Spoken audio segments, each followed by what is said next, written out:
Ровно 70 лет назад началась Великая Отечественная война. В ночь на 22 июня германская армия нанесла массированные удары по расположениям советских войск.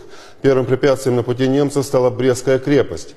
Несмотря на превосходящие силы противника, цитадель продержалась месяц. Позже о героях Брестской крепости писали книги и снимали фильмы. Но почти ни разу не упомянули о том, что значительная часть защитников состояла из войнахов, чеченцев и ингушей.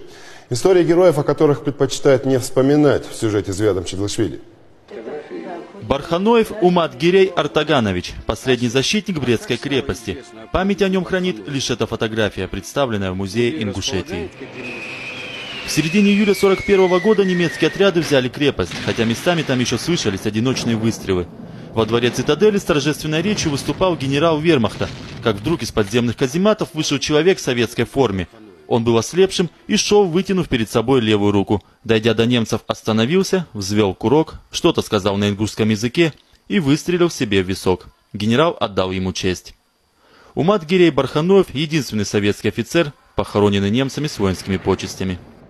Штурм цитадели начался ранним утром 22 июня 1941 года. Уже к полудню немцы собирались взять крепость. Наступление действительно было для них успешным. Застигнутые врасплох советские бойцы оставляли укрепления и сумели сгруппироваться лишь поздней ночью.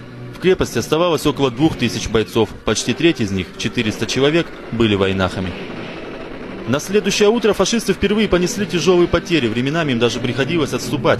И тогда, по рассказам немецких солдат, они видели в проемах полуразрушенных стен, как некоторые воины собирались в круг, хлопали в ладоши и танцевали какие-то дикие танцы, подбадривая друг друга возгласами.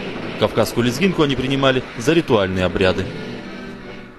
Исследователь войнахской истории Мераб Чухуа рассказывает, чеченцам и ингушам принадлежит значительная, если не главная роль в обороне Брестской крепости. Известно, что войнахи продержались дольше остальных бойцов.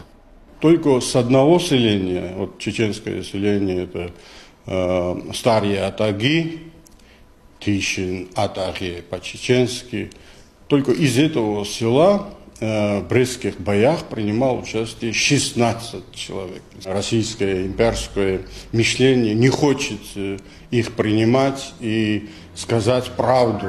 Советская власть по-своему отблагодарила чеченских и ингушских воинов. Спустя 3 года войнахов объявили врагами народа и выслали в Среднюю Азию. Первые свидетельства об их участии в обороне Брестской крепости стали появляться в середине 90-х. Позже в Ингушетии даже сняли документальный фильм «Забытые герои Бреста». В нем несколько историй об оставшихся в живых защитниках крепости. Фильм так и не стал доступным широкой аудитории. В казарме, где мы жили, наверху, оттуда, знаешь, прямой наводка оттуда. Открыли огонь. Люди спали некоторые. Оружие в козлах.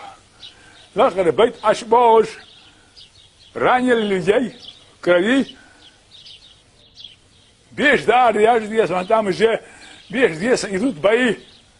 Уже штурмуют немцы. Из 400 войнахов, защищавших подступы к Бресту, в живых остались чуть более 10 человек. Но о подвиге этих людей до сих пор не желают говорить. В Германии тех чеченцев и ингушей вспоминают чаще, чем на родине, и даже ставят в пример курсантам военных академий. Звядом Чеглышвили, Игорь Атабаги, канал ПИК.